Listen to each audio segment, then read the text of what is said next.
কি আনবে আমি বুঝতে পারছি না। আজকে আমার খুব আনন্দ লাগছে। আমার বাবা খুব ভালো। হ্যালো বন্ধুরা, আমি তো বুঝতে পারছি না অর্ষির এত আনন্দ কেন। বারে বারে বলছে আমার বাবা নাকি ওর বার্থডের কি গিফট আনবে। কিছুদিন আগে ওর বার্থডের গিফট কিন্তু দিয়ে দিয়েছে অলরেডি। তোমাদের পরে সেটা দেখাবো কি গিফটটা দিয়েছে। এই 4 বছরের জন্মদিন হবে।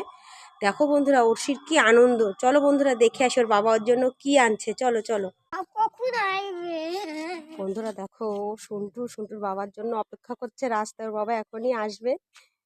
ওই দেখো বন্ধুরা সন্টু ছুটছে জোরে। এই আস্তে দৌড়া আস্তে। ওই যে ওর বাবাকে দেখতে পেয়েছে, ওই দুজনেই দৌড়াচ্ছে দেখো। এই পড়ে যাস না। ওই যে আসছে বাবা মা, কি আনন্দ দৌড়ে গেল। আমি তো ভাবলাম পড়ে ঠরে না যায়। সাবধানে আয় কিন্তু। ফাইনালি আমাদের গিফটটা চলে এসছে। শুনটু দেখাও কি গিফট এটা।